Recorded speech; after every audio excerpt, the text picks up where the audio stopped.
If you are a horror movie fan, you probably know about the Jeepers Creepers trilogy. Even though the first movie got mixed reviews, it was a box office hit, and in the last 2 decades it got 2 sequels.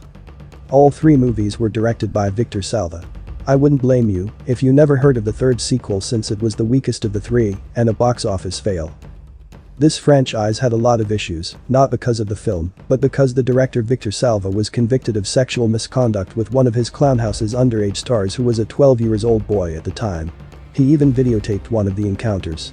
That made people boycott his work and made it harder to finish, with the third movie in the Jeepers Creepers franchise being delayed for 14 years.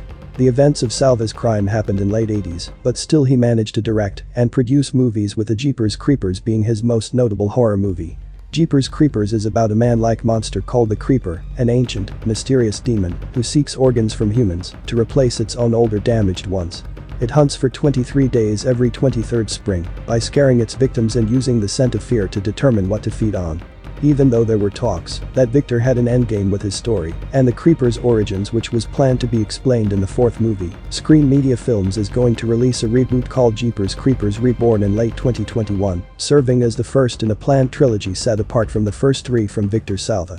Screen Media released a statement saying, "As excited as we are, we know that fans will be even more thrilled and chilled to return to the world of the Creeper, now with a much scarier vision from director Timo Vuorensola, who is the perfect fit to restart this franchise." Jeepers Creepers Reborn synopsis tells that the story unfolds as the Horror Hound Festival holds its first ever event in Louisiana, where it attracts hundreds of geeks, freaks and die-hard horror fans from far and wide.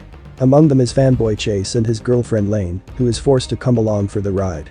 But as the event approaches, Lane begins to experience unexplained premonitions and disturbing visions associated with the town's past, and in particular, local legend urban myth the Creeper.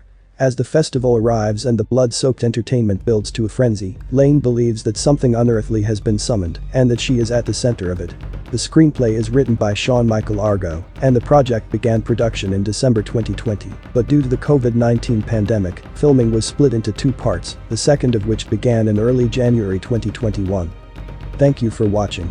If you like this video, subscribe for similar content.